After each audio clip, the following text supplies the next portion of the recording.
Labrīt visiem skatītājiem, kuri pieslēgušies jau 4. Izaugsmes programmas uzņēmumiem lekcijai. Un tā kā mūsu šīs dienas lekcija notiks angļu valodā, tad arī šī brīža pasākums būs angļu valodā.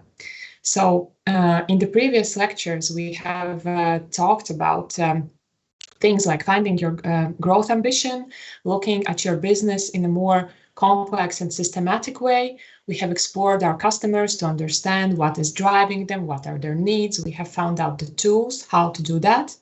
And of course, we have also looked into how the customers are experiencing the business solutions we provide them and how to make this experience as smooth as possible.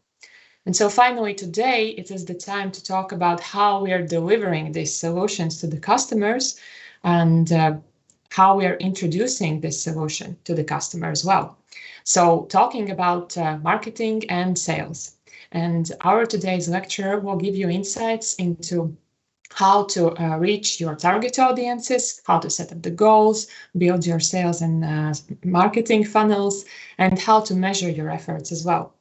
And our today's lecturer is Patriks Kolinss, founder of the Prospect Labs. He has a lot of experience with working with all sorts of different companies, starting from smaller startups and finishing with larger corporate companies from various industries. So I'm sure he will share very useful and very practical tips and tricks for you today.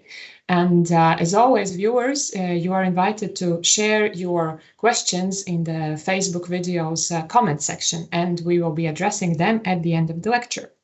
And so with that, Patrick, I would like to invite you to this virtual stage and pass the mic on to you.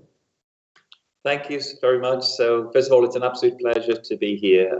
As you can tell, I'm not from Latvia, I'm not from Lithuania, I'm not from Estonia. I'm from the UK, but I live in Lithuania and I've lived there for about 4 years now, and I've had the privilege of working throughout the Baltics helping companies. So it's a great honor for me to get opportunities like this to work with people with other countries and try and share my expertise of my approach to lead generation, sales, account management, a range of different things. Generally, what I want to show you today is a mix of part theory, but actual practical softwares, practical templates, practical goals, and that's my real approach. I'm very inspired by people who can talk about the big picture, but I'm also not motivated if I don't know how to get to that big picture, how to get to that big goal. So my style is very, very practical. So first of all, I think it's very early in the morning. It's not as cold as it was the past couple of days, but still very cold. And so I want to say thank you if you're at work, if you're at home, taking time to watch this talk, because I love working with people who want to improve, who want to be proactive, who want to develop themselves.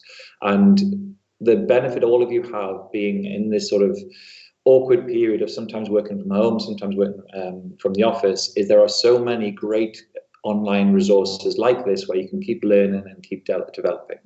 So to get started, I would like to do a very, very quick introduction of myself.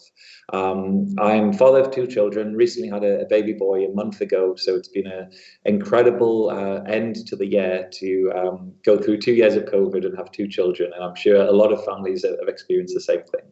And I read a very funny post yesterday where a founder posted, if anybody's finding growing their business difficult, try and look after 2 children by yourself. And it made me laugh, and I said, yes, works very easy compared to looking after kids.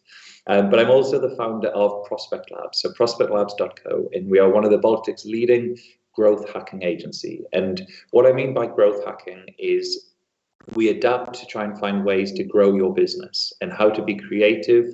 And when everybody's doing one thing, how do you do the other? And that's what my expertise of coming up with new ideas all the time. I'm also a growth coach to Startup Wise guys. So these are one of Europe's largest B2B accelerators. And my role with them is to help find teams that might be relevant for the program. I sometimes help to interview them on the bootcamp to join the program and then train some of the teams throughout the program. So it's a real privilege to be involved with that program. And I often look for really ambitious teams that I think could be relevant. Also, just finally, I'm an advisor to the Swiss Entrepreneur Program and also Serbia Chamber of Commerce. And there's a number of companies and countries I've been working with where they've had to transform from normal physical sales, things like big trade shows where they get a lot of new business, to now digital. And LinkedIn events, Zoom webinars, all these sorts of things. And it's been fascinating to teach people who've done 20, 30 years of face-to-face sales, now how do you adapt online? And it's been a big learning curve for them, but also very impactful. And finally, I've been advisor to startups for about 10 years, but more in detail about the past 3 or 4 where I got more and more involved. And now a lot of them are starting to raise a lot of money, 9 million, 3 million, 4 million. And although raising money is not evidence of success, it still shows they're on the right track of growth.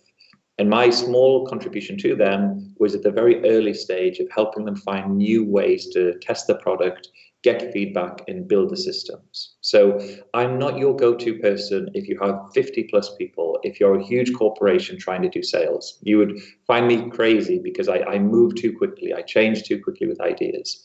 But if you're a small company that's trying to grow, a startup or a business launching a new product, then I'm a very good person to say, how do we take this really genius idea and move it to actually getting customers? And that's what we're going to cover today. So before we start, I always ask people these 4 very quick questions, and just to get you in the right frame of mind. And the very first one is, why are you here?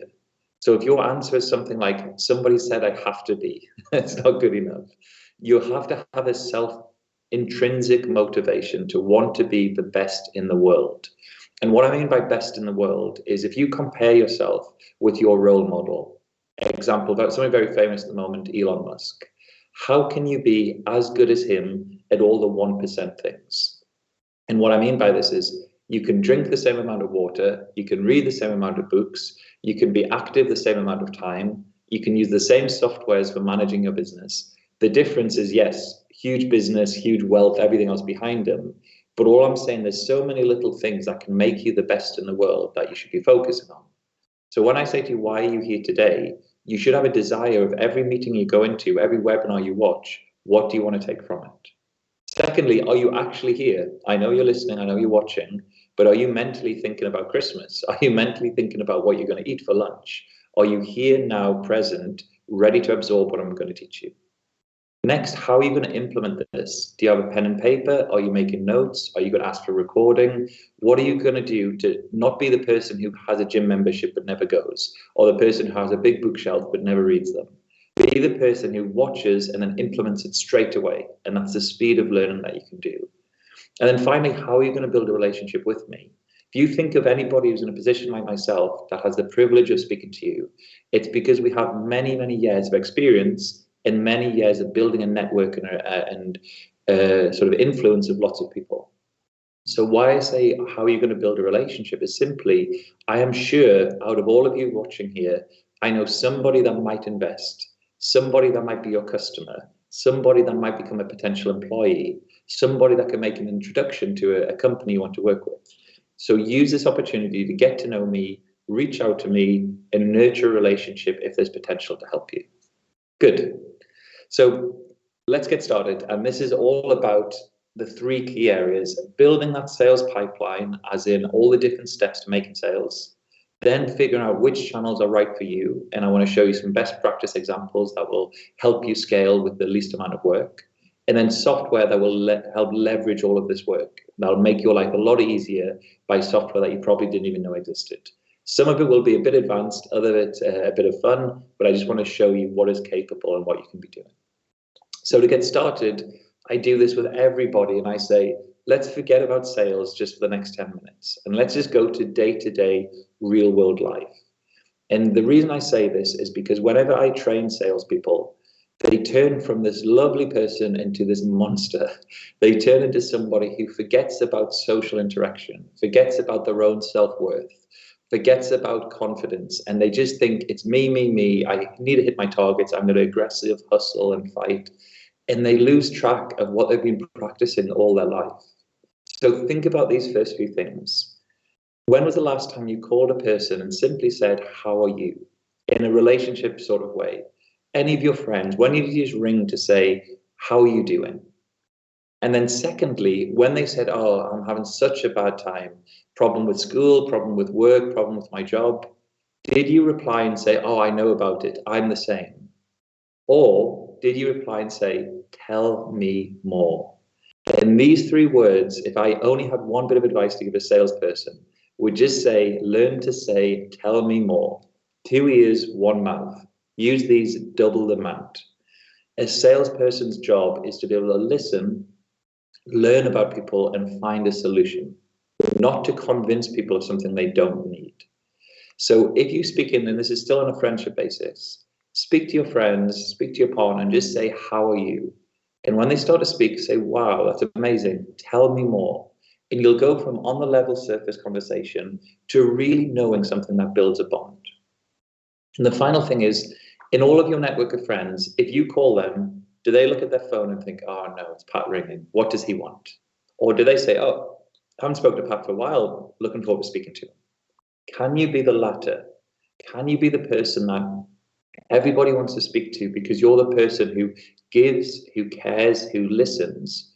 Or are you the person who only messages when you need something? And everybody has them in their relationship and then network of friends. You're sort of friends, but are you really? Because they only want to speak to you when they want something. Try and change that. So when you're looking at all this, can you be engaged and focused with how you speak to people? Can you get deeper and say, tell me more? And can you offer more to people to say, can I help you? Instead of just wanting something all the time.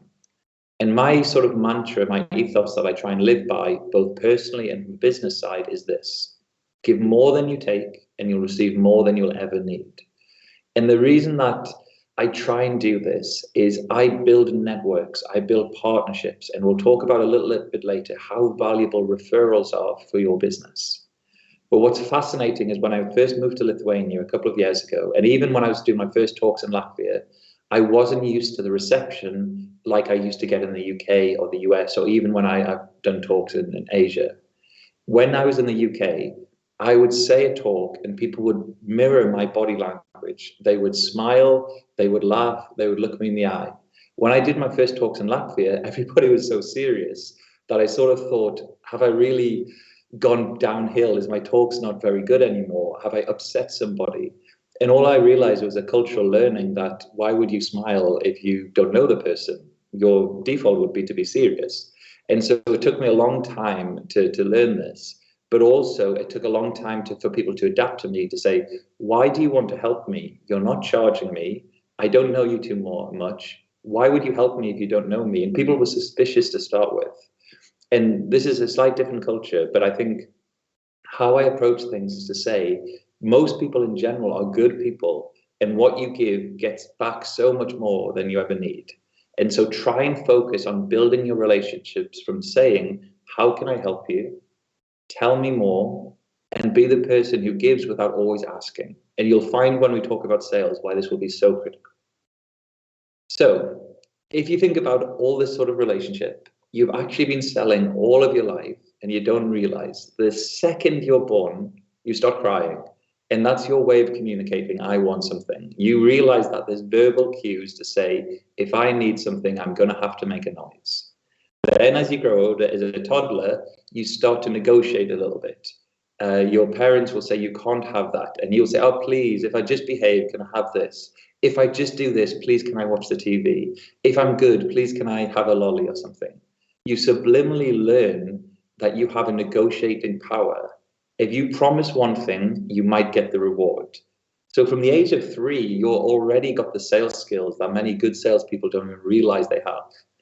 Then as a teenager, you start to get this anger, this desire that life's not fair, and you become very good at dealing with objections. When your parents say you can't go to the club, you can't have a girlfriend, you can't have alcohol, all these sorts of things, you don't try and negotiate and say, well, if I'm good, I can do this. You start to fight, and you fight and say, well, that's not fair. If she can do that, why can't I do that? Just because she's a bit taller, just because she's a bit older, how does she get to go to a nightclub? Why does she get new clothes and I don't? Or whatever it might be. So as a teenager, it shifts from negotiating in a happy way to fighting in a negative way.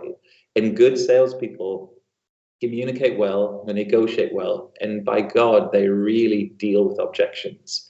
If any of you listening here have had people say, I'm not interested, and how many of you said, oh, okay, that's the wrong way to go. When somebody says, I'm not interested, you say, why? Why are you not interested? Tell me more. How can I help you? Let me know more about what you actually want to achieve. So you don't have to be aggressive with objections, but you certainly have to deal with them in a way that keeps the conversation going. And then as an adult, you start to go into this, what I call the relationship of sales. So if you think of from the day you're born till the day you're here, you've got these core sales skills. And if we go into this a little bit more in detail, start with dating. So you start to become more mature and you start dating. In step one, the same thing for everybody out there. You start to think about, how do I find somebody that would like to date me? How do I find a partner? Sometimes it just happens by chance. Sometimes it happens by luck. But in general, a lot of people in modern day times would look online and look at all sorts of sites, Tinder, things like that, as online dating. Then sometimes the friend would say, oh, I know somebody you'd love. You've got to meet him or her. And then you might say, actually, I'm just having some fun. I'm going to do a cookery class, a photography class, a language teaching class. That's where I met my wife. So you might just meet in an event. So you're already doing these approaches of trying to figure out how to be proactive because you want to meet somebody. And then secondly, say you do get a date. How do you prepare? Do you consider how you look? Do you consider what time you get there? Do you consider things to say? Are you listening? Do you say, wow, tell me more. I want to know more about you. And then after the date, when do you message that person? And this is always quite funny. So I always say to people, if you've been on a date, 7 p.m., go for a meal, go for some drinks, 11 p.m., you go your separate ways. What time do you text? And what's so funny is a lot of women say, I don't. They should text me. And the guys sometimes say, well, if I really like them, I'll text them once. And then I say, okay, and if they don't reply, would you text again? And what's really, really interesting is most people know their self-worth. They'll say, well, I'll text 2 times, but if they're not replying, I know they're not interested. We compare this to sales, and I say, how many times do you follow up? Well, I'm going to follow up 9 times, but if they don't reply, then I get the point. And I think it's the same thing. Know your self-worth if someone's interested or not. And then sometimes people say, well, actually, if this person is the dream person, I'm going to message them as many times as it takes to meet them again. And I say, great. Same with sales. If this is your biggest possible client, don't give up. Keep fighting, keep going. So the reason I show you this is very similar. So when you go on a date, how do you prepare? How do you engage the person? And how do you follow up afterwards? And then when you're moving the relationship forward, again, what do you do if they don't reply? How long do you wait to message them again?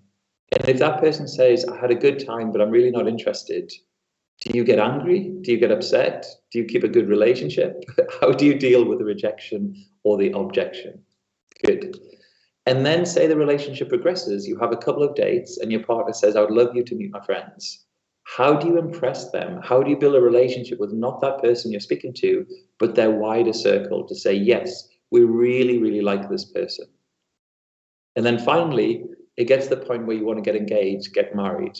And I speak to the parents and say, would love to get to know you, would love to ask for your partner's permission.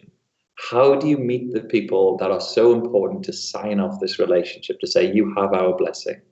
And if anybody's had problems with parents and parents-in-laws, you know that it's wonderful if the parents of your partner actually likes you. It makes your life a lot easier.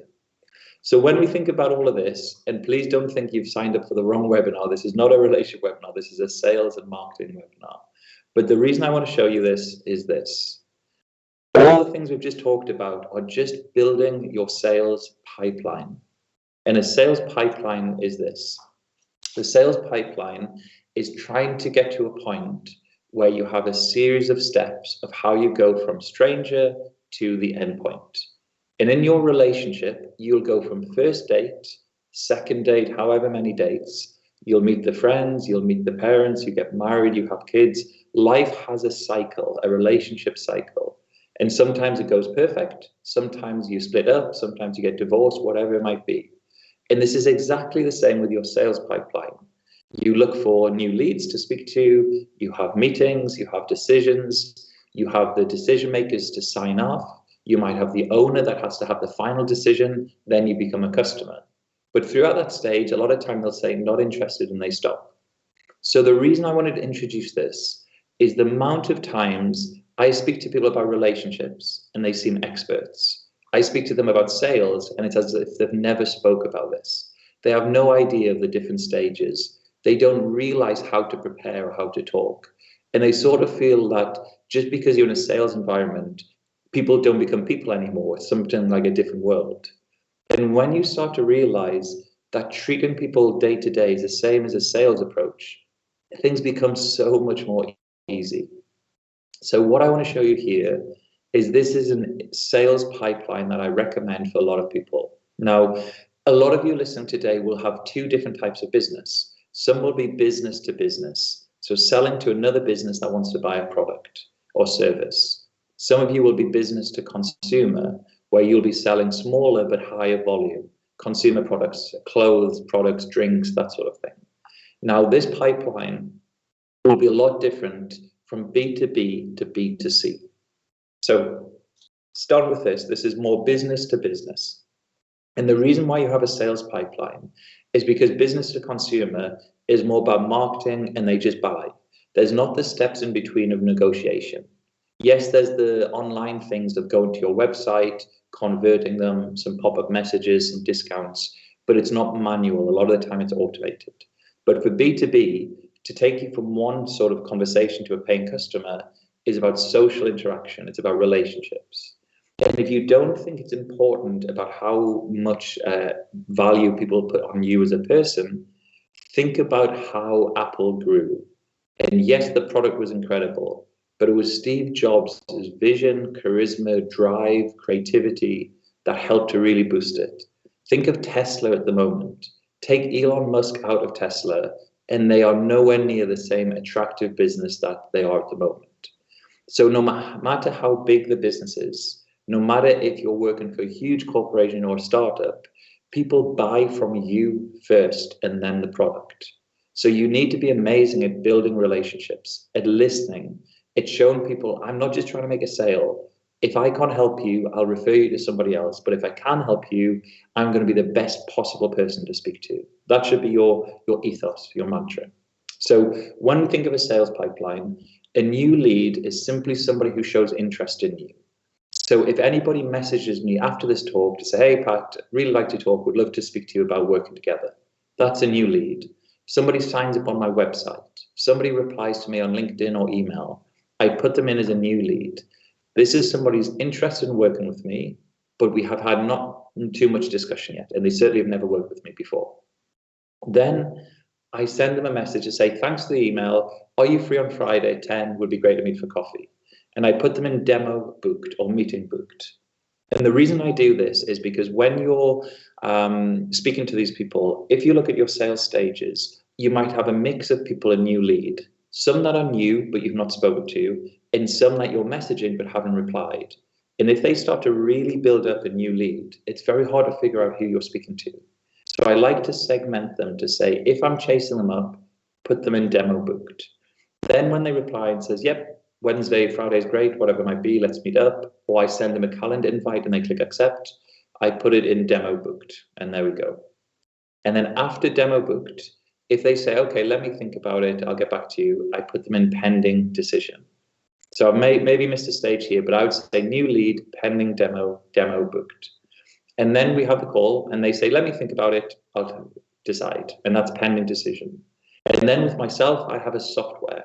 So a software I have free for a week. So they always go, okay, well, I really like what you've got to show. Let me trial it out. And then from the trial, we work very hard to show them the benefits of it to go to paying customer. But a lot of you listening, if you have agencies or projects, you might go from pending decision to maybe paid deposit or sent proposal or sent invoice, paid invoice. But it's breaking down these stages. And on the bigger picture, you want to know how many people convert from each stage, not just the whole pipeline. It's all a bit of a mess. So this is what I mean by the sales pipeline. Good. So when we're thinking about the strategies of if you have a sales pipeline and you start to set your goals and you think, okay, I need to get 20 new business leads per month. Where are these going to come from? My advice is to focus on these two strategies more than anything else. Now, we all know there are 30 or 40 different strategies you could focus on, and everybody gets so distracted, not on the things that help them, but the things that they prefer, and they have a social bias. So what I mean by this is you start a business and you instantly think we're going to go hard on Facebook, on Twitter, on Instagram. But you might be targeting people in manufacturing that work in a factory. Well, the best thing you could possibly do is just call them and say, is it okay if I drive by tomorrow and introduce myself? None of that sales is going to be LinkedIn, Facebook, Twitter, whatever. It's face-to-face. So don't fall in the trap of thinking what you like using is what customers are going to buy from. Sometimes it's a really good mix. I'm really passionate about LinkedIn. I run a LinkedIn business, and most of my target audience are on LinkedIn.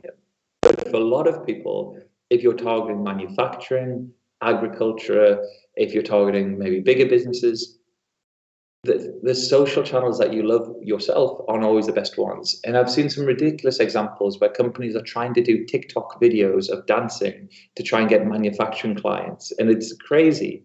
Just because somebody says TikTok's popular, don't be distracted.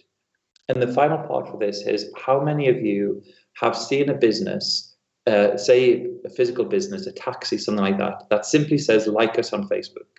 And they drive by and you think, one, why am I going to like you on Facebook? And two, how do I even find you on Facebook? So all they're doing is advertising Facebook, not advertising their own brand. So try and focus on the two most powerful strategies that can help you. And the very first one I want to share is referrals. So referrals is all around this, what we call a viral coefficient. And the viral coefficient is for every one person that maybe works with you, how many do they refer? And I know that, say, when YouTube launched, their viral coefficient was about 1 to 200. Every time one person learned about YouTube, they would tell about 200 people, you've got to watch this video. This person falling off the chair, this person doing baby shark, this, whatever it is. They would tell everybody, you've got to watch this. So YouTube's viral coefficient is enormous. Now, for B2B businesses, the viral coefficient isn't as big because people don't tend to want to refer you to everybody without some relationship building. So my question to you is, every single client that you have, look through all of your customers, even this year, and say how many of them have recommended us new business and how many of them have never recommended anybody. And the people who've never recommended anybody to you, how many calls have you had with them? How many times have you said to them, how's business? Not how are you using our product, but how's business? How can we help you? What could I do to support you? Tell me more. These sorts of things. So there's a natural relationship to people you keep up a relationship with, to people that introduce you to. And if you think of this, how easy is it when somebody refers you to work with to actually convert them to a paying customer? And it's something like, for me, 80, 90%. So if I get somebody will make an email and say, hi, David, Patrick's the go-to guy for lead generation. You've got to have a chat with them and see if you two can work together. The referral has already done all the sales for you. He's overcome lack of trust, lack of experience. How good are you? Can you help me? Who else do you work with? All these things that a cold person would want to know are skipped because somebody else has said, trust this guy, he's a really good guy, work with him. So you need to focus on how you get referrals and how you get people to want to work with you. Now, I don't recommend you need hundreds of people, but I do think you need an audience of maybe 10 to 15 people that you maintain relationships. And if you think about exactly where we are today, towards the end of this week, people are mentally thinking about Christmas, mentally thinking about Christmas Day, Christmas break, opening chocolates, watching Christmas films, regardless of the business you're in, unless culturally and religiously you don't celebrate Christmas, generally you're starting to switch off and get ready for that. So people who are in the office on the 21st, the 22nd, the 23rd, they don't want to be there. So if you want to meet anybody for coffee, speak to some of your customers and say, hey, I'm going to be in the area. Are you free on the 22nd? Let's go for some lunch. Let's have a coffee. They will say, yes, let's do it. So how do you find a way to build relationships that are about getting to know each other, not just selling your product? And as I keep saying this, make it about them and it'll come back to you. And this is not manipulation or sly or anything like that. It's simply human nature. If somebody helps you, you naturally want to say thank you. How can I repay the favor? How can I help you back? So I always say this to people I work with. I say, I really appreciate the opportunity to work with you, and I'm so happy that we've helped you. The reason I say that is I show genuine. I say this was an honor. Really means a lot that you chose me over everybody else to work with. Is there anybody else in your network who could benefit in the same way? And you'll feel a little bit awkward sometimes asking, because in your mind you're thinking of rejection if they say, no, we weren't happy. So you need to do this off the back of a good relationship, first of all. But if you say to somebody, thanks so much for the opportunity, it was great to help you in the teams. Are there any projects coming up in the future where I can help with? Please keep in touch. I'm giving this talk today because my good friend in Lithuania introduced me to this program. And that's how the word spreads and your network spreads and that sort of thing. So don't underestimate the opportunity to just say to somebody, do you know anybody else who I can help with? If you want to go one step further, and this is mostly for sales managers or business owners, say to your sales team, here are 100 companies I want you to speak to this month, turn it into 300. And what I mean by this is for every one person they speak to, if the person says, yes, I would love to work with you, thanks. Do you know anybody else that could help me or that would like to try this also? For all the people who say, I'm not interested, you say, thanks. Do you know anybody else that might be interested in this? So basically, what you can do as a salesperson or a sales manager is say to your team, here's some data, turn it into more data by asking, do you know anybody else that I could help? And it's really amazing, this simple thing, this viral loop of saying one person leads to another, leads to another. And we all know you have this network effect. You all have friends. If you are a founder of a business, you hang around with other people that are entrepreneurs and founders. If you're working in manufacturing, you have other people who work in manufacturing. So how can you tap into one network that will share with everybody else? And it takes time and you really need to care. But if you do it, your sales becomes very easy because so much starts coming to you without you actually working for it.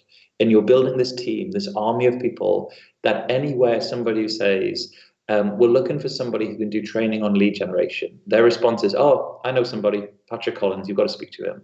Can you get hundreds and hundreds of people to be doing that for you? The cost of it is free, but your time and maturity to care and want to help people. Good. In terms of referrals, if you really feel uncomfortable and you feel a bit awkward, I just want to show you one software that's going to make it really easy. So a lot of times I'll do a talk to people. I might do a talk to 1,000 people. And I really don't want to say, by the way, if you enjoyed my talk, maybe send me an email or let me know.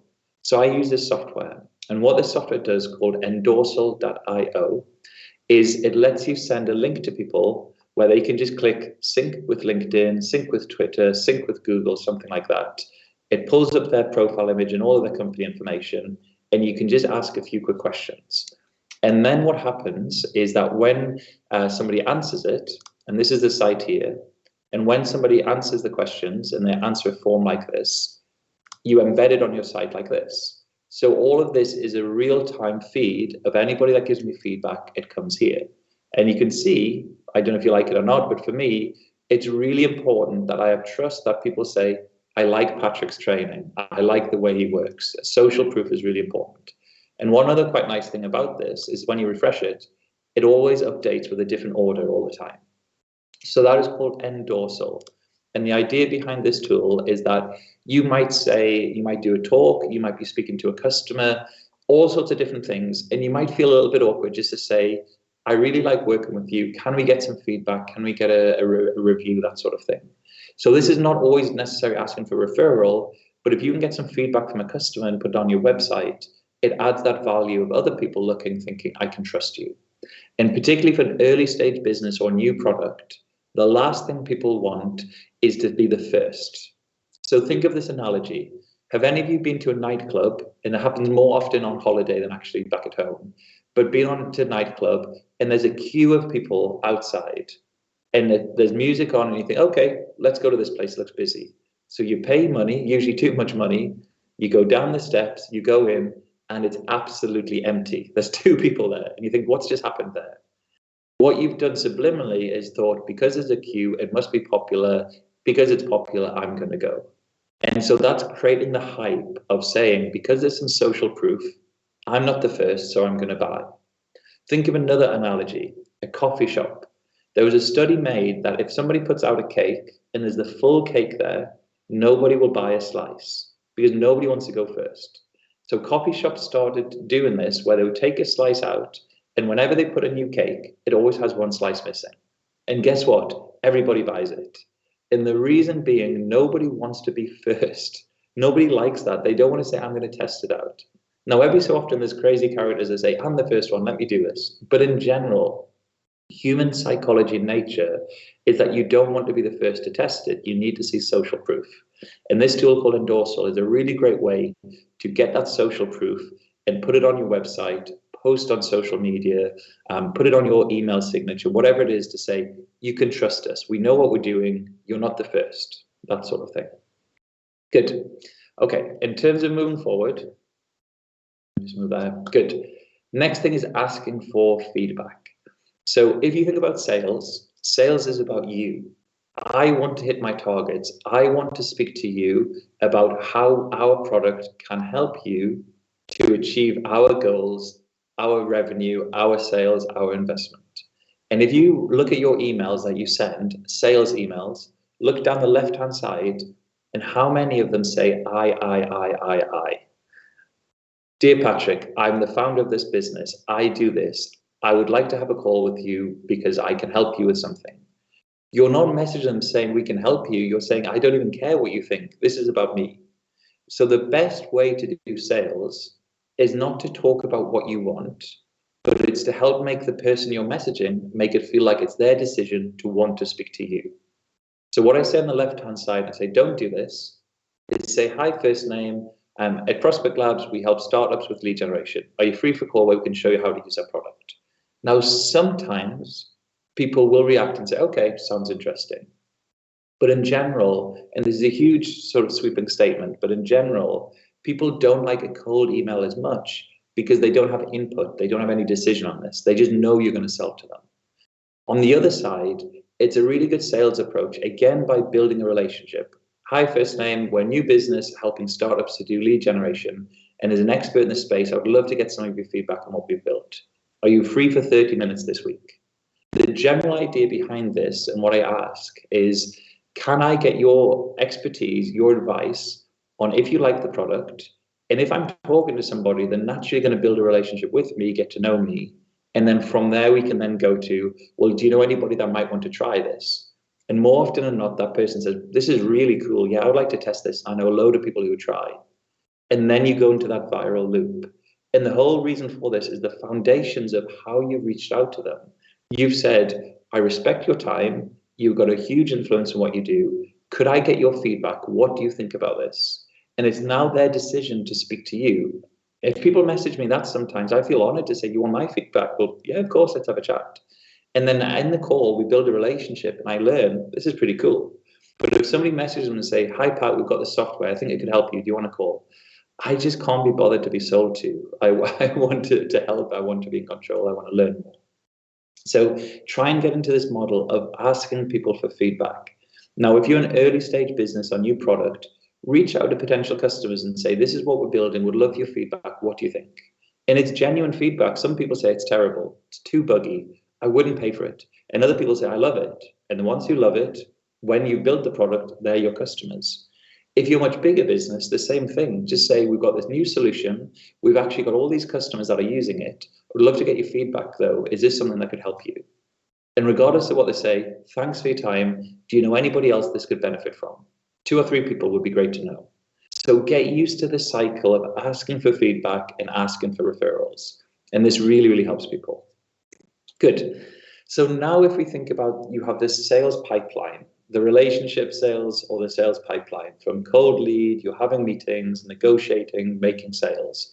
And you've got in this responsibility of this idea of asking for feedback, asking for referrals, you're building momentum. Now what I want to show you is how to go direct, how to say, today's Wednesday, today's Wednesday, tomorrow I'm going to get somebody that wants to have a demo on my product. How do you just make it happen? Because as strong as referrals are, you're waiting. And you get a lot of referrals when you start with, but they start to die down a bit if you get too busy to nurture them. So try and find ways. And I would say these are the three key ones, particularly for business to business, but also sometimes business to community. So the first one I want to show you is LinkedIn. Now, LinkedIn is a world in its own space that I could speak for hours, if not days, about this. But I want to condense it into a few key things. Your LinkedIn profile, which I'll show you in a second, finding your target audience, creating content that actually gets people engaged, and then LinkedIn newsletters. So the very first thing I want to show you here is your LinkedIn profile. I'll zoom in a little bit there. Good. So when we first spoke about preparing for a date, you all naturally think, well, I need to look good. I need to get dressed up. I'm bothered about how people perceive me. And I sometimes meet people who are physically so impressive, so smart, well-dressed, well-presented, good body language, and instantly think, wow, I'm impressed by this person. Then you see the LinkedIn profile, and it just looks like a really spam approach. Grayed out area, no proper profile picture, on holiday or at a wedding or something. And you think, is that really how you want to be perceived? Is that how you want people to look at you online and think, amateur, funny, holiday, jokey person? I don't think so. LinkedIn is a business platform to generate more business. LinkedIn is like your digital CV. It's all of your experience. So the very quick things that I want to show you how to fine-tune your profile. Number one, profile picture that simply makes people think they trust you. That's it. Not attracted or not attracted. This is not a relationship platform. Not funny or unfunny. Not cool or not cool. Simply, can they trust you? So headshot, neck, head, plain background, keep it simple. That's it. If you can get a professional picture done of something that's high quality, great. But iPhone is enough. But how many people fall at that hurdle? And what I mean by this is have a look at your network. This is the first thing you look at. And human nature instantly thinks, I've got to look at this person and make a decision. So if you think back to prehistoric times, you would see somebody coming towards you and you'd either think, I don't like the look of that person, I think they're going to try and kill me, or I like the look of that person, I'm going to be friends. But you instantly make a judgment on people of how they look.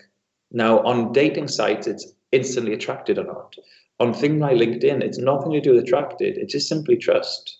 And if you have a look at all of these here, there are some that you trust, good profile pictures, some that you're not so sure about, some that you've got a question, I don't know, why wear a big scarf or something? It's entirely up to you, but there's a mix of different things.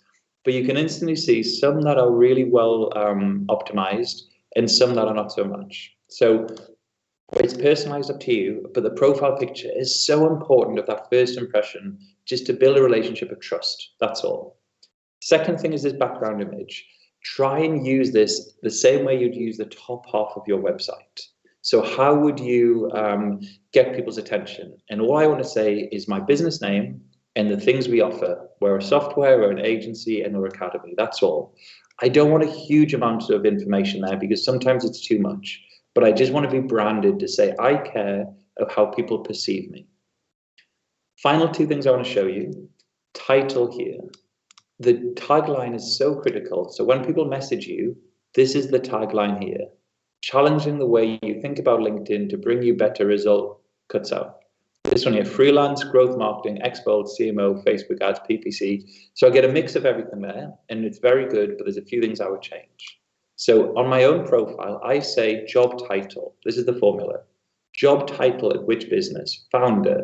So if I'm speaking out to you, you know I'm the decision maker compared to if I said head of sales, head of marketing. So I would say founder at, and then my business name. You probably never heard about it, but I want you to hear about it. That's who I am. Then I put a divider. Very simply, it's easy on the eye if you just put a divide like that instead of dots or slashes or that sort of thing. And then I say, what's the impact of, what's the area I'm interested in? Startup growth. So that's very general, but anybody I'm messaging, speaking to, or finds my profile knows that's the space I'm in. And then I put this one here, ex-professional footballer. So how many times is ex-professional footballer related to me making sales? And you'd think there's no link at all. There's an enormous link, and this is the reason why. Think about the very first time you spoke to your current partner, the person who you're in a romantic relationship now or have been in the past. And think about this. What was the very first thing you said to them? The very first sentence. And most people say, I can't remember, we just got talking. And that's my point. You didn't say to them, hey, I think you're really attractive, I would like to speak to you, can we go on a date? Nobody does that, really. You would have just got talking about something, an introduction, you were at a class or something, but the most natural conversations flow easily. Now on LinkedIn, it's very hard to just start a conversation from cold because it's a business platform. They know you're trying to work with them. So the amount of people that have asked me about my career as a professional footballer, who did I play against, where did I travel, all these sorts of questions. And by the end of the conversation, we're talking about how we can work together.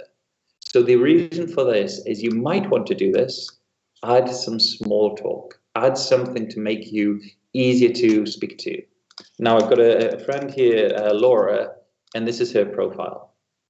And when I first had a call with her, before I had a call, I checked her profile and had a look. Head of sales and marketing, cool. Irish genealogy expert, that's linked to her business. Game of Thrones extra. And I saw this, I thought, that's so unprofessional. Why are you talking about Game of Thrones? And then I thought, this is genius. I really want to speak to you now. I want to know, were you a White Walker? Were you part of a other clan? Who did you work with? Who did you meet? What episode were you in? I had so many questions about this.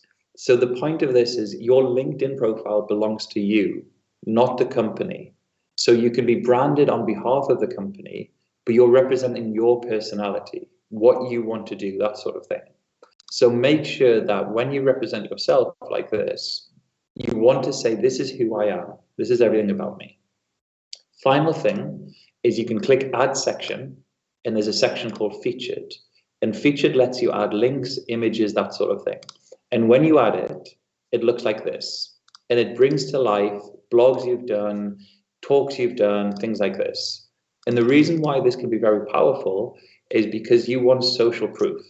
I want people to come to my profile, look at an event, see there's 1,000 people that registered and think, he must be good at what he does. I might not be, but simply from social proof, if 1,000 people attend my events, maybe he's good. And that's the general idea. So profile picture, background image, tagline with job title, with something about small talk, that sort of thing. And then it's featured. There's all sorts of things you can be doing with experience, with all sorts of bits. But those are the key things that if you do that, you've got a much better chance. Good. So that's what we discussed there in terms of a profile. And yes, headshots, yes. Selfies on holiday, definitely no. Okay. Quickly, I would like to show you how we find your target audience. And this is different to everybody, but there are 2 or 3 ways that I would say, this is what I do for everybody to start with. So imagine, let's keep it very simple, and imagine your target audience were startups. So I would type in startup here and press enter. And what you can see at the top is all the different ways of how to find your audience. Groups about startups, companies and people that have linked to that word, people are posting about startups, jobs that are startups that are posting, courses and events and services. So first of all, I always go to events. And the reason I go to events is events are real time within the next couple of weeks.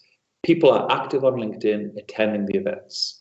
So if I want to find startups to work with, I look at this, I scroll down and I look at a few different things and think, okay, this one here, scaling up your startup. This looks relevant.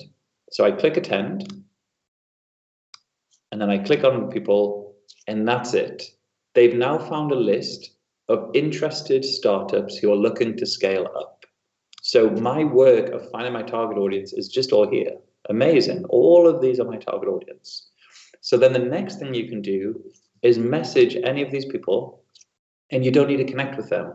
It's the LinkedIn tool to be able to network with each other without connecting. So as part of LinkedIn, you want to do as much outreach as you can, but not connect with too many people because you can be limited from that, from LinkedIn's rules. So by finding events, target audience and messaging people, very simply, you can find that audience that you want to speak to. And I'll quickly, there we go. Yeah, so you can quickly find them. So first one is events. Find event, attend, and see all the people. In the same capacity, you choose groups. You can do the same thing. Find a group that's your target audience. And when you find a group, you have to click request to join. And once you're accepted, you'll see something like this, see all. And again, what's great about this is you can message anybody in the group without connecting with them. So if any of you are thinking you have a new product, you're a salesperson, how do I speak to more people? Joining events, joining groups, and messaging them means it doesn't impact your LinkedIn profile, the safety of your LinkedIn account, and you can message any of these and start to talk without any repercussions. Good. So these are two of the ones where we talked about events and we talked about groups. Next one I want to show you is just a basic search, but it can be really important.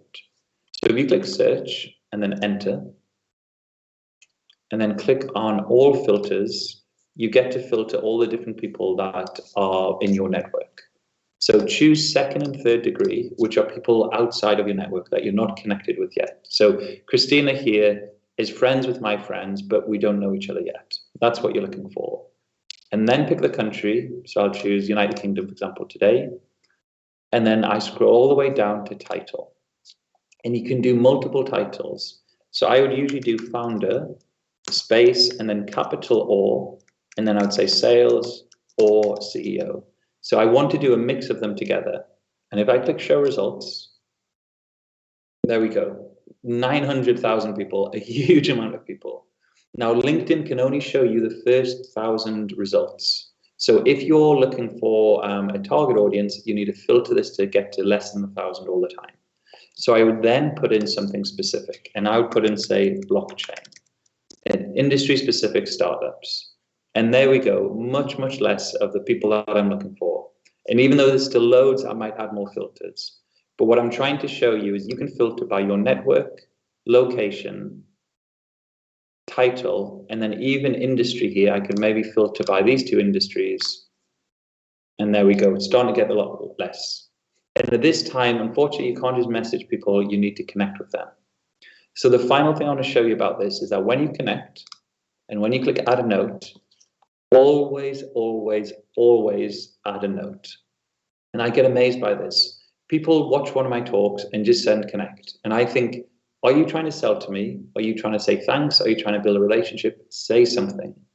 And if you if you think it's a bit weird to send a note, think about the human real-time analogy. It's like you going up to a bar or even a networking event, standing next to the person and not saying anything, just standing there watching them. And you think, that's weird. Why are you not saying anything? It's the same thing here. If you're going to say here, get in touch. So Carola, you might be on this talk today, or we might have met before or something, but I have no idea why you're connecting with me. So let me know, hey Pat, watch your talk, had a few questions, would be great to connect. And the reason this is so important is just here, if you click ignore, and then there's a pop-up that says, I don't know this person, if more than 7 people in about a week do this to Carola, do this to Paul, what can happen is their LinkedIn account gets suspended. Now, at first, it's just for a day, then for a week, then for a month, and then it's deleted. So LinkedIn isn't a free platform to do whatever you want to do. LinkedIn has these unwritten rules that they don't really publicize. But if you're too spammy in your approach and people are not accepting your connections, they feel you're not contributing to the platform. You're just selling and selling, and they disable your account. So really important for that. Final thing I want to show you with all of this is examples of content or examples of newsletters. So if you click on your LinkedIn profile and scroll down, there's a section here called Creator Mode. And what Creator Mode can do is you can switch this on well, I'll click on it here. If you switch it on, it'll let you see how to do LinkedIn Live or how to do newsletters. LinkedIn Live is basically, if this webinar was on LinkedIn Live, it would stream to all my LinkedIn network and they'd all get a pop-up message saying Patrick is now speaking. Don't worry, we're not doing that now, but that would how it would work on LinkedIn. And it's a great way for a salesperson once a week just to do LinkedIn Live, showcase your product, and a few people might be watching. But the big one I want to show you is newsletters. So a newsletter, as soon as you create it, it instantly messages all of your network to say, Patrick's created a newsletter and mine's called Startup Growth. And what happens is all your network can become subscribers. So we've launched this 2 weeks ago and it's 4,000 subscribers already. And I think we'll get to 10,000 within a couple of weeks. Now, I've only got a network of 20,000, but already 4,000 have subscribed. And every time I post a new article, they'll all get a notification like this saying Patrick's published a newsletter. So again, thinking about LinkedIn, optimize your profile, figure out where your audience is, but as you're growing your network and sending personalized messages, focus on newsletters, how you can have a one-to-many approach to educate people about what you're doing. Good. So this is what I wanted to summarize here. And as I said, I could talk for hours on LinkedIn, and that's a quick snapshot, but please get in touch if you want to know more resources, because there's so much to share. But your profile, your target audience, how you interact with people, and newsletters are critical to how to use this platform. And as a B2B business, I would say, 50% of your sales should be coming, or at least your business leads should be coming from LinkedIn.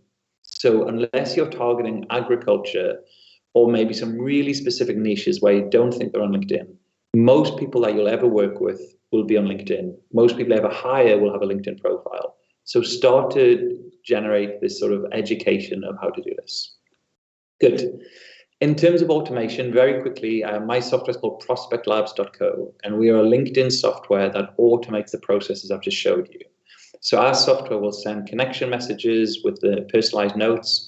If somebody accepts, it sends follow-up messages. We can export people from groups, from events, and set up campaigns. There's so many different things it can do. So please have a look at prospectlabs.co if you're a big fan of LinkedIn, but didn't realize there's tools out there where you can automate everything I've just showed you. Okay. In terms of emailing, this is the next step that I want to show you. Now, there's so many moving parts around emails of what to say, how to message, how many emails to send. But the biggest problem that people mistake is simply this one: emailing the right people with the right sort of data. So the tool that I recommend is called Snovio, snov.io. And I just want to show you quickly how this works. So Snovio is this tool here, snov.io. And it's a couple of things. It lets you scrape it lets you find email addresses from LinkedIn profiles, Google searches, the technology people use, the websites, a mix of everything. So in terms of pricing, fairly affordable. For, let's say, $100, you can get 5,000 people per month. So 5,000 validated emails is a lot of email information to find. And the way it works is the following. So when you sign up, it's called a Chrome plugin, where you install an application that on Chrome, it lets it work. And it'll be very small, but you can see in the top right there, it's installed. And what this means is that if you go to a website, and I'll take my good friends at Startup Wise guys, if you go to a website and you think, I want to email them, you just click the button here, and it gives you all of their email addresses. Now, it might not show on the talk here, but if you just click a button on the top right, it'll show a drop down of all of their email addresses. So it's an amazingly powerful way of finding emails. The other way, though, is they have so many different opportunities here. So if you have a look here, I think it's this one here, and look at Technology Checker, what you can do is say, if any of my customers use Amazon, and they use Amazon CloudFront, for example, I'm going to press search. But I also need to make sure they're only companies that are big and are in a certain country. And then you can press search.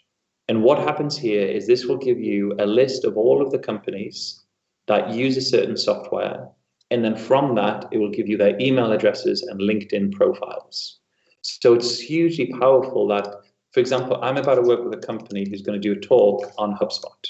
So what I'm going to do is the same thing, search for people who use this, scrape all the information, and then email them all to say, we're doing an event, would love to introduce you to it, that sort of thing.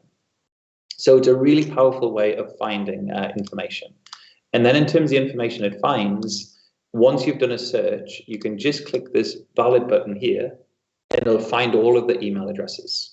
So you're not just searching and getting random information, you're getting business emails that are personalized, first name, last name, and a business email that you know won't bounce back.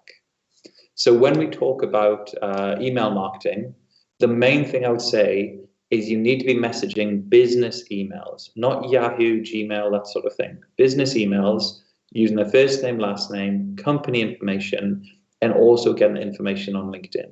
And the tool, as I've said here, is called snov.io. Good. Final few bits I want to show you is If you're trying to build your software, so many times your hard work, you're hustling, you're going for it, and it's one-to-one.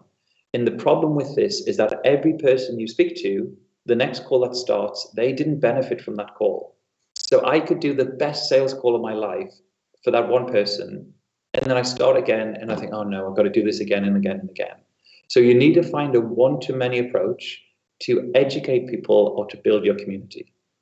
And to start with, I would say LinkedIn events are by far the most powerful way to do a one-to-many approach for business to business, to generate new interest, and to make it most effective and efficient for you.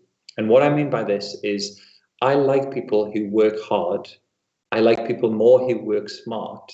And people who work hard and work smart together are the ones who get the growth. So a LinkedIn event is a way for you to educate your audience on something. Now, if you look at all my events there, how to generate leads from LinkedIn events, how to combine LinkedIn and email marketing to generate more leads, how to get your first 10K MRR as a B2B startup. None of these say how to use Prospect Labs, but all of these talks were about using Prospect Labs in combination with other things to build your business. And the outcome would be a lot of people watch this and either want to work with me directly as an advisor, or they want to use our software to sign up and do it themselves. So a LinkedIn event is simply here. If you click on events on the bottom left and click plus, this is what you can do here. A few steps and it's created. And a LinkedIn event is not something that has to be hosted on LinkedIn. This could be on Zoom, Microsoft Teams, whatever it is. But you're simply just advertising on LinkedIn that this is the event. And if you've been growing your network for the past couple of years, this is a fantastic way now to invite them all to an event to say, this is what I'm working on, check it out. And a few things about this. If you say you don't have time, how do you have time to do sales calls one-on-one if you don't have time to do 1 to 300? You have time. If you say you don't know what to talk about, why are you growing a business where you can't educate people? You should be the best person in the world at this niche. So I've got a LinkedIn software. I should be able to speak to people about LinkedIn. And if I can't, then how am I going to sell if I can't educate people? So yes, you have something to talk about.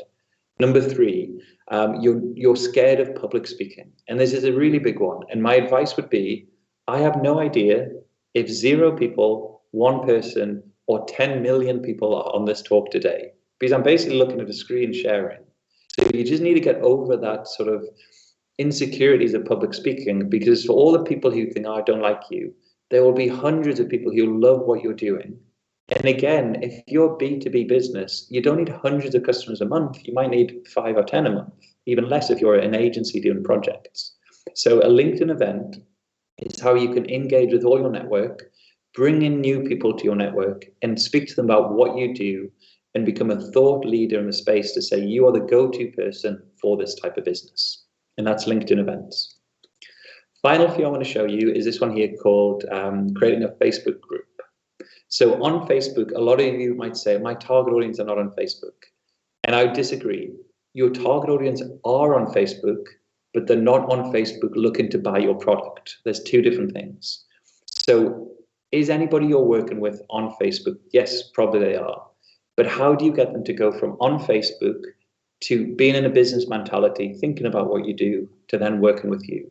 And my answer is a closed Facebook group. So my group is called Growth Hacking for Startups.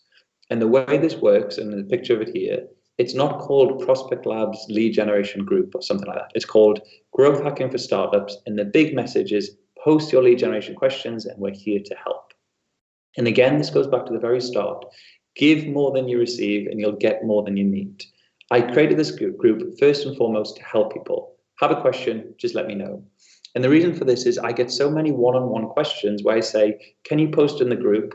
I'll answer it in detail, and that'll help a lot of people learn about this. The really great thing about this, though, is Facebook organically promotes this if it's keyword specific. So regardless of your industry, if you have something that's relevant to a community that could learn and educate, create a closed Facebook group. Not a page, not a public, a closed group. And what a closed group or private group means is people have to answer questions to get into the group. And in this case, my questions are, how did you hear about this group? I want to know if people are referring, is it coming from Facebook? How did they find it? Number 2, What do they need help with? Really important, we can do that. And then number 3, the most important, what's your email address? So for all the 2,000 people who've joined my group, I've also got 2,000 email addresses that sync to my newsletter. So this is a fantastic way to build up your network and build up your audience. Even if you don't think Facebook's too good, as we speak, I'll have more people joining and submitting and getting emails from me. The one caveat about this is Facebook questions are not for data capture, they're for validation.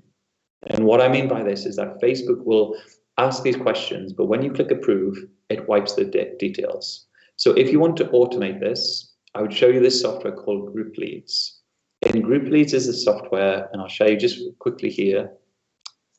Group Leads here is the software that syncs a Facebook group to a Google Sheet, to your newsletter, MailChimp, something like that. And the way it works, very, very simply, is when you approve somebody on Facebook, Group Leads sits on top. So you click approve and Group Leads sends all the information to MailChimp, if you've used that before, for example. So everybody who joins my group and I click approve automatically gets accepted, but then gets an email one-to-one from me introducing myself. And if you think of this from a B2C point of view, you could have a group, people join, and then they get a discount code to buy. Or B2B, people join, you introduce yourself, and you say, if you'd like to have a call or know more about how we do this, keep in touch. So there's really great ways in terms of using this, but either manually save the data or use Group Leads to sync it. But don't just say to me, Pat, I appreciate your advice. I set up a Facebook group. We've got thousands of people. And then if I say, so how many emails have you got? And you think, oh, I forgot. If you're not getting emails, you might as well just have a Facebook page that doesn't get any personal data. A Facebook group is to generate more business leads from you, particularly emails, that you can get to know and nurture them. Good. So thank you for your attention so far. We've got about 5 minutes left and just a few final bits of softwares I want to show you that I hope will blow your mind a little bit.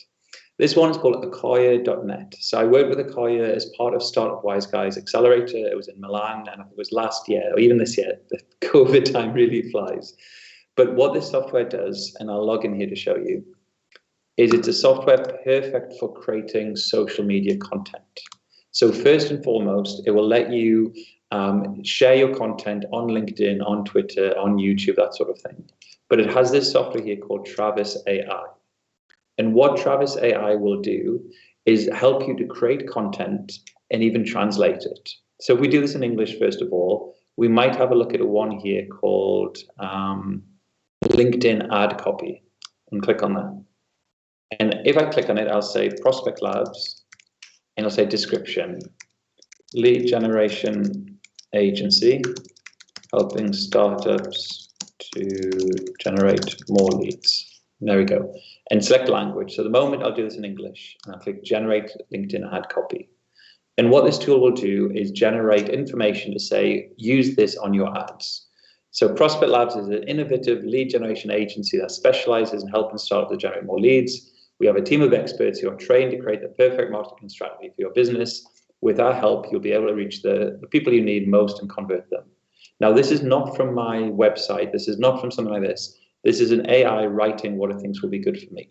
So number one is, if you're a bit concerned of writing good content, have a look at this tool. Now, number two is, if you're a bit concerned about writing it in English, I'll see if there's Latvian. There we go. You could write it in Latvian and then convert it. So I'm going to write it in English. We'll try this one here, and we'll convert it to Latvian. There we go. Perfect. So when I say generate more, what I'm saying is I now need good content written in Latvian that I can now reach out to you. Now, I have no idea if this is good or bad, and I'll zoom in a bit there. But the point of this is that's taken me 2 clicks to create ad copy in another language, which can either help you if you're non-native and you're practicing, or you're just trying to come up with more creative content. So this tool called Lekcijā is a mix of things. It helps you create the text. It lets you link all your social profiles. It lets you schedule the posts and let you create images and creatives and that sort of thing. So a really, really powerful tool to help you. Good. Final few that I want to share with you, and I really, really appreciate your time here, and I hope you're enjoying some new things, some different things, is the final approach here. And if you've got the sales pipeline built, and you have a strategy of asking for feedback, asking for referrals, and you're starting to use LinkedIn, you're starting to use email, you've got content that you're thinking about how to create, do you actually know what you need to do? And I won't go through this in too much detail, but I just want to give this knowledge. That which gets measured improves. That is no doubt that if you actually start to measure it, it improves. However, that which gets measured and recorded improves exponentially. So what I mean by this is if you have a goal and say, we're going to get to 100,000 revenue by this time next year, great. If you break that down to say, actually, what you need to do monthly, even better. If you're tracking that on some software that shows you a dashboard, it will massively improve because you're now accountable and making data decisions. And the reason I prefer data decisions instead of gut feelings is gut feelings are more about survival. Do it now, don't do it now. I like this person, I don't like this person. Hire, fire, that sort of thing. Data driven is looking at the numbers and say, what's the formula? Can we repeat something to do something better? Why didn't it work and what do we need to fix? So think about these things. Do you know where your leads are going to come from? So if you say we need 20 leads per month, have you actually plotted out, I want 10 from LinkedIn, 10 from Facebook. I expect 5 a month from referrals. Are you aware of that? Do you know your yearly targets? So do you know for your business, the next 12 months, what we need to do in turnover and what that should be monthly? Do you know how many leads you need per month? If you're going to hit your yearly targets, do you realize as a startup, to get to 10K a month on €100 software, you need about 260 leads a year. 260 companies I want to speak to you. It's quite a lot. Do you know how many people you need to hit your targets? So if you need 260 leads a year to get to 10K revenue, do you need a lead gen person, a salesperson, a marketing person? What resources do you need? And when do you need to hire? And do you know how many sales you need per month? The amount of people that say to me, we're going to get to 10K monthly revenue in 6 months, but they don't know the breakdown of this. So if you can start to think of these goals, then the final thing I want to show you is this, databox.com. So Databox turns all of your data into a beautiful analytics dashboard. And this could be on your phone, this could be on your laptop, this could be on a screen on the wall. But this makes you data-driven to think, are we on top? And if you have a very quick look at this as a final one, I'll just zoom in a bit here, it pulls in all different softwares. So nearly everything you can think of, you can integrate into Databox, or you can also integrate via Google Sheet or your API if your business can push into it. But I love working with companies who are this sort of mindset because we just look at the numbers and say, what's the game? How do we beat the scores? And what I mean by beat the scores is if you push all your data into here, it's still reactive. You're just looking at it and thinking, well, what do we do? Proactive, however, is if you use the goal tracking. And the goal tracking is this here. And what the goal tracking will let you do is to say, when I sync my data, I'm going to say we need 20 sales per month. So on the 15th of December, I'm actually ahead of my target. It's green. I'm happy. However, if it was red, I know we've got to do some more work today or this week to get back on track. So you can have long-term goals, but as a salesperson, if you go a week with falling behind, you're in trouble. You need to catch up. And do you as a business know that you actually need to catch up? Or do you wait to the end of the month and think, that's a shame, it was a bad month? I never have a bad month. I could have a bad week, bad couple of days, but that's the worst it gets. If by Friday we're behind on target, you know for a fact over the weekend, by Monday, I've come up with some ideas to get us back on track. So we only fall behind a tiny little bit. But my mentality is different. If I'm setting goals, I fail by hitting the target. I succeed by absolutely smashing the target. So you should have goals to say the bare minimum, we should be above the line, but let's really try and grow. Let's really try and prove what we can do. So this software here is called Databox, this one here. Really cool software. I wouldn't say easy to use, but they have very good support that helps you build it. And they've also got a lot of templates to put it together. Good. So I just want to finish there and say a few final things. Please take this chance to interact with me, build your network, get to know me and see, is there potential I can support you? Can I introduce you to anything? Can I help you out? And I'll be sharing these slides. I'm sure you'll be able to get access to them somehow as well. And finally, If you want to join the newsletter, we made these slides last week, and now there's an extra 1,500 people, so it's slightly outdated. But if you want to join the newsletter called Startup Growth, you can then find a lot of blogs, a lot of news I do. And I call it Startup Growth, but it's relevant just basically for people coming up with new business ideas, that sort of thing. And finally, to finish, I'm always personally looking for 1 or 2 companies per year that I can directly get involved with, either as an advisor on equity, as a consultant, as something like that. But if any of you've got a business idea and you want to run it by me and you think I could support you to really grow this, please get in touch with me, or likewise reach out for me with an introduction, advice, whatever it is. But patrick@prospectlabs.co is my email address. And so I want to thank you there to say that's everything I want to share with you today. And it's been a real privilege and pleasure to be able to share my approach. And my approach is basically how to build a pipeline by comparing what is real life relationships, how to do the things that matter, building referrals and asking for feedback, how to use the channels in the best way, LinkedIn and email, how to use a bit of software to really scale, and then how to analyze and be data-driven. And if you put this all together, you've got a really good foundation of growing your business. Not easy, but I hope that's a starting point to inspire you. So thank you very much, but I think that's all from me so far. Thank you, Patrick. I think some very practical tips and tricks on how to get started and what to do and how to do it. But maybe also, so I think this part that you've explained, it refers quite a lot to B2B segment. And I've also seen that we have this question, maybe some tips and tricks for B2C. If you're working in B2C, how would you then maybe give some suggestions how to approach the clients and customers in that case? Understood. So I think one thing that's very important is B2B and B2C are completely different. The way that they're the same are the starting point, your first 100 downloads, your first 100 paying customers. So my first advice would be, if you're a brand new B2C business, approach it in a way that you're not thinking about scale, but you're thinking about manual. Can I find 100 people that are willing to download this, willing to buy this, test it out and give me feedback? Outside of that, you've then got to figure out how do you scale. One thing I'm not a big fan of people testing ads without testing the manual approach first. So my advice usually is there's a book called Traction, Traction, by Gabriel Weinberg. And what Traction teaches you to say, there are about 15 different marketing channels that B2B or B2C companies can do, but you need to be focused on what's your bullseye, the 3 main ones. And so for any business, particularly B2C, you need to figure out what can scale your outreach, what can scale the numbers.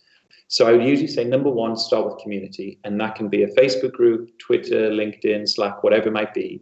But build a community that people can become part of the movement of what you're creating and where you can get email addresses. Because what you're trying to do for B2C is say this is mass volume to everybody, but then you want to bring it to one-to-one to say, I want to give you a personal discount. I want to make you feel special of why to buy the product. On top of that, B2C is so critical for website conversion. So many people will build a website and start selling like crazy and not really test the website. So get everybody you know to test this and say, show me how you can find products, how you can buy products, how you can find similar products.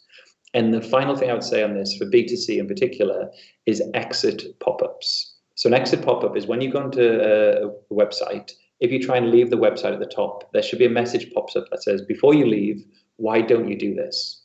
In so many retailers for fashion designs, you'll come to the site, you'll not do something, and when you try and leave, it'll pop up and say, before you go, what about 15% off your first order? And you think, oh, okay, close it, and then you go back in. So B2C is more about driving traffic or building community, but then how do you engage with those people that you don't have the data? And by giving discount codes or pop-up messages to start with, turns the mass B2C audience into a one-to-one, where you can then do newsletters, email, retargeting ads, that sort of thing. And you also now mentioned this 3 top channels as your bullseye. Yeah. And obviously, when you've been already implementing and testing the channels, you have the data to determine which ones are those bullseye channels. But maybe you have any suggestions like how to start if you're just testing your maybe new marketing, your digital marketing strategy. how to start and maybe narrow down the range of the channels at the beginning? Agreed. So there's this idea of growth hacking or growth stacking. Growth hacking is a lot of startups or new businesses use this, and they'll use the phrases like our burn rate, we're failing quick, words that I hate. I don't want to burn through any money, and I don't want to fail long or slow, but I don't want to fail. So instead of having this sort of idea, I say growth stacking instead of hacking. So growth stacking is, as a B2C business, you obviously need to have a really great website that converts. So the first thing you need to do is speak to consultants, advisors, and say, analyze my website, what would I change? So a lot of businesses feel like the business journey is them spending 6 months to a year failing to learn. You just open a book and read it, and you've just bypassed a year. So the amount of people that get in their own bubble and don't just post on LinkedIn, is anybody an expert in UI or UX conversion or website conversion? Could I buy you a coffee and could I ask for a favor? Could you just review my website? So many people who are experts at something are happy to help because they've been in that position before. So number one, website completely. After website, you then need to think is, where is my audience coming from? And I would usually say the bigger mistakes people do are spending money on ads without spending money on content or education. So I would say focus on how to write really good content yourself or get an external person to write content. Because when you're trying to build your business, people don't just want to know the product. They want to know the impact of the product, how the product fits in their daily life, that sort of thing. So B2B or B2C is very similar in terms of you want to drive a lot of traffic. And to drive a lot of traffic can't just be a single page website. Multiple pages, landing pages, blogs, keywords. So if somebody's going to Google LinkedIn lead generation Lithuania, they should find me. And if they don't, it's because we're not optimizing for those words. Likewise, startup training, I want them to find me. So for your own business, how are you making pages or content that's driving people to it? But my general idea is there are so many books, blogs, and people out there to help you. There's a phrase that's really important. It's called autodidact. So autodidact means self-taught. So all the things that I'm showing you here today are not from me going to university because they wouldn't teach you any of this. It's from self-taught of every day, reading blogs, reading forums, finding out something new and then testing it. Or speaking to smarter people than me to say, I'm really trying to get better at email marketing. How do you do it? And just copy. So there's no reason to fail quick. There's reason to bug the hell out of everybody that's experts to say, become an advisor, become a mentor. Can you help build this? And then scale on top of what they build. And I would say that's my advice to reduce failure is just get other people to help you build the first things, the email templates, the LinkedIn messages, the landing page, and then you learn on top of that. Yes, so definitely makes sense. But then maybe still a bit circling back to this testing phase of your marketing approach. So maybe you have any suggestions, for example, how long should testing one channel take? Of course, you get these suggestions from mentors and everyone else, but then when you start testing, for example, as we have in one of the questions that we received, for example, in pay-per-click advertisements, and then in a week you see that you've burned a whole lot of budget and maybe it's not working. So maybe any suggestions around that? It's mixed because some things obviously take longer. With paid ads, yes, you can see in a week or two a spike in something. But I generally try and say, before you spend money on ads, can you spend things that are going to have the momentum build? So usually I would say every month you should be implementing one new idea. But to start your business, you should have 3, which are your core that you say, I'm definitely doing these. So for B2B, it's probably LinkedIn, email, public speaking, maybe something like that. For B2C, it will be content, so SEO, writing content. It'll be conversion on your website, so pop-ups or cart abandonment or something like that. And then you'll also have something like paid ads. But even with paid ads, you can burn through so much money, and the second you switch it off, you've lost the momentum. So I generally say you need your 3 core, and then every month try and test one new thing for a month. But if it's paid ads, certainly less than a month. A week is enough to start to see a bit of traction and then refine and redefine it. But again, with paid ads, there are either software consultants that will look at the numbers and say, that conversion rate is not right. That amount you're spending is not worth that. But what I don't like about pay-per-click too much, and a lot of companies do this, is you could spend €1,000, for example, to pay for that. And the second you stop, there's no trace of it online. It's disappeared. It's like it never existed. If you spend €1,000 on blog content to get 4 or 5 blogs written, that never leaves the internet. Every time somebody types something, that's going to pop up. So you need to optimize, first of all, the things that are building you the momentum. Communities, content, referrals, landing pages. And then only after that, you test the paid ads. Because otherwise, the variables that people have are not this channel doesn't work. It's how I use this channel didn't work. And that's the problem. And if you've got a terrible website, you pay for ads and it doesn't convert, you blame the ads. But the ads work, just nobody likes what your site is. So the basics have to be right to then pay on top of that. It's like learning to walk before you can run. That's the sort of analogy. Yeah. Mm-hmm. Yeah, so it's sort of like a building block. So starting with the website, the content, and then we can go on further to these paid ads and other tactics and approaches we can use. I've heard somebody say analogy. It's like put on your clothes and then you add the jewelry at the end. It's like the little bits that are the fine-tuning things that make it special, but you don't even look at that yet until you can afford the nice clothes. So it's getting the foundations right. Website, landing pages, content, SEO, automation for newsletters, all the things that just you step back and they're still running. And then you look at this and say, how do we boost this? And that might be paying influencers, it might be paid ads, it might be something where you say, I want to exchange this amount of money for this amount of sales, and do we get that return on investment? But the big advice is the variables should be the channel we use is not right, not how we use the channel is not right. And that's the big mistake a lot of people do.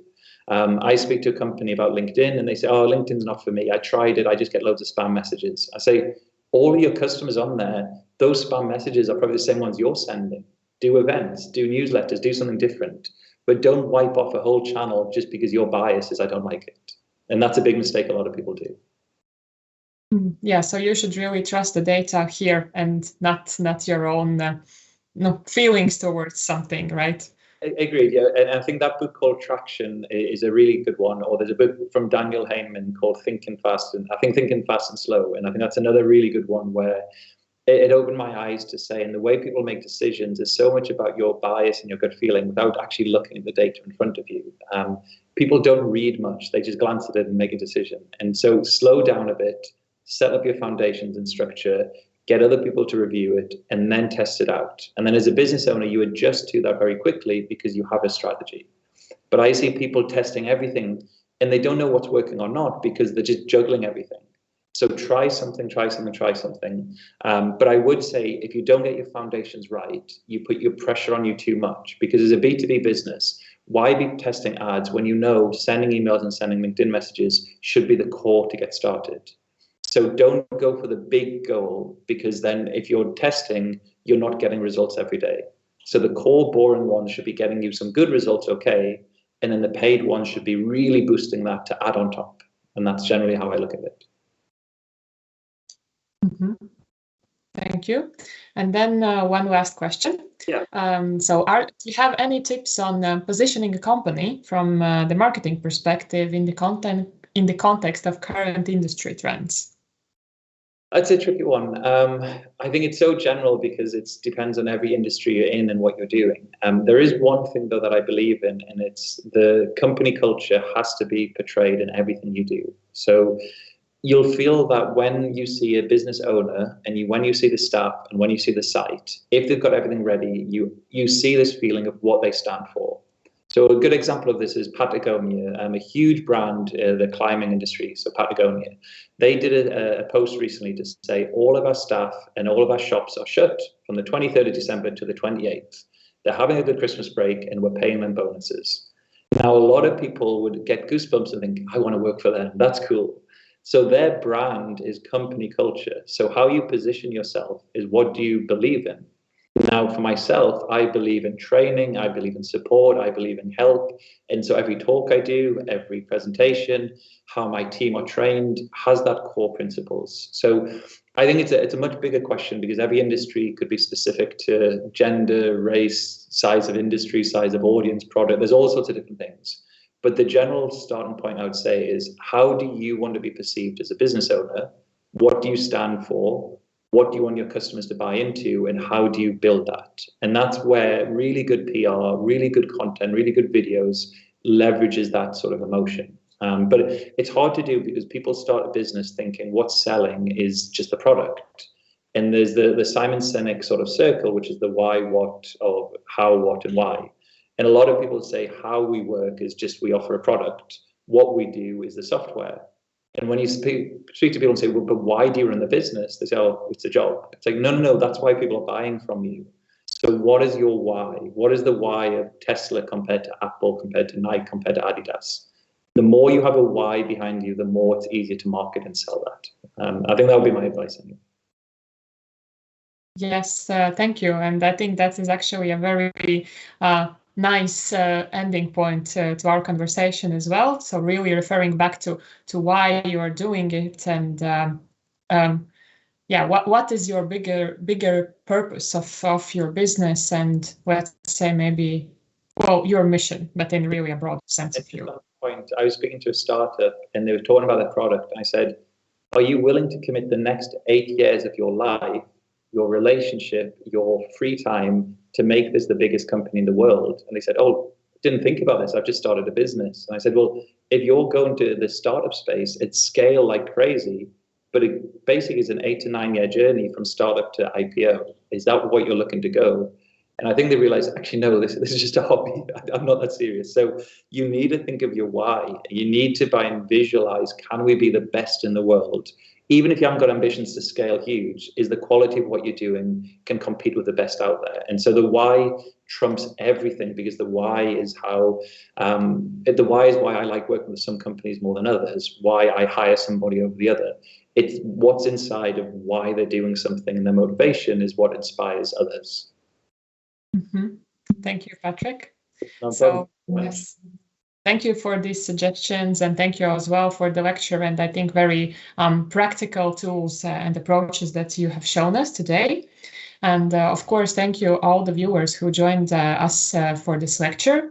This was the final lecture of growth program for this year, but of course we will be continuing next year on the 12th of January with a very hot topic regarding the sustainability of the business. So thank you everyone for today, and see you next year.